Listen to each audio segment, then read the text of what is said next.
Hi, welcome. This video is sponsored by BuyMode mobile app for best purchase. வாங்க இந்த சாம்பார் எப்படி செய்யலாம்னு பார்க்கலாம். முதல்ல ஒரு பேனில் 2 டேபிள் ஸ்பூன் எண்ணெய் எடுத்துக்கங்க. எண்ணெய் லேசாக காஞ்சதும் ஒரு 1/4 ஸ்பூன் கடுகு போட்டு தாளிச்சுக்கங்க. அடுத்து இதில் ஒரு 10-12 வெந்தயம் சேர்த்துக்கங்க. 1 ஸ்பூன் சீரகம் சேர்த்து தாளிச்சுக்கங்க. சீரகம் நல்லா பொரிஞ்சதும் ஒரு காஞ்ச மிளகாய் சேர்த்துக்கங்க.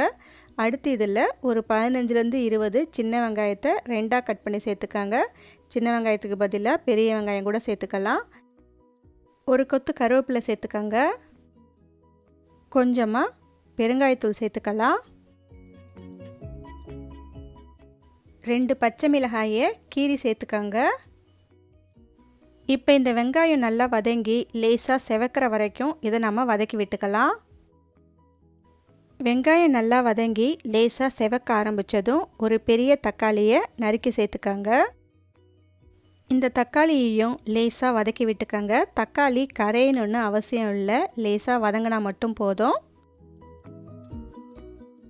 கொஞ்சமாக கொத்தமல்லி இலை சேர்த்துக்கங்க. ஒரு பெரிய சைஸ் சௌசௌ காயை தோலை சீவிட்டு இந்த மாதிரி பொடியாக நறுக்கி எடுத்து வச்சுருக்கேன். இப்போ இதை சேர்த்துக்கலாம். ஒரு முறை லேசாக கலந்து விட்டுக்கங்க. இப்போ இதில் கொஞ்சமாக மஞ்சத்தூள் சேர்த்துக்கங்க.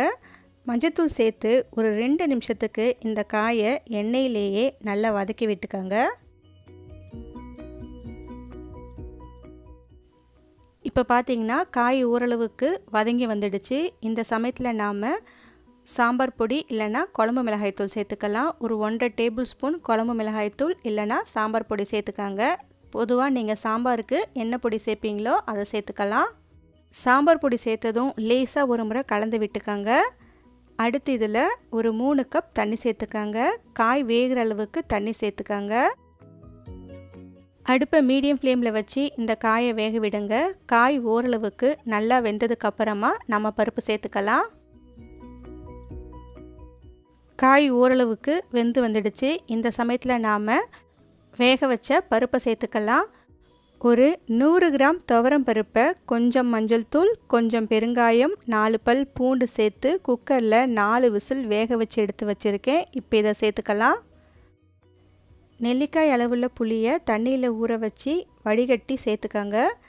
இந்த சாம்பாருக்கு புளிப்பு அதிகமாக இருந்தால் அந்தளவுக்கு நல்லா இருக்காது, அதனால் புளிப்பு கொஞ்சம் பார்த்து சேர்த்துக்கங்க. இந்த சமயத்தில் உங்கள் சாம்பாரோட கன்சிஸ்டன்சிக்கு ஏற்ற மாதிரி தண்ணியை கூட குறைய சேர்த்துக்கலாம்.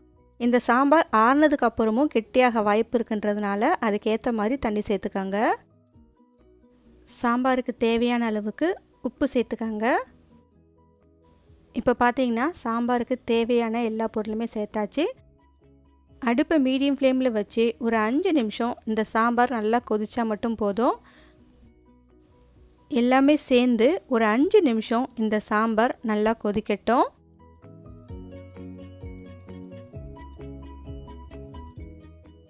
சாம்பார் ஓரளவுக்கு நல்லா கொதித்து கெட்டியாக ஆரம்பித்ததும் ஸ்டவ்வை ஆஃப் பண்ணிவிட்டு ஒரு கைப்பிடி அளவு கொத்தமல்லி இலை சேர்த்துக்கங்க.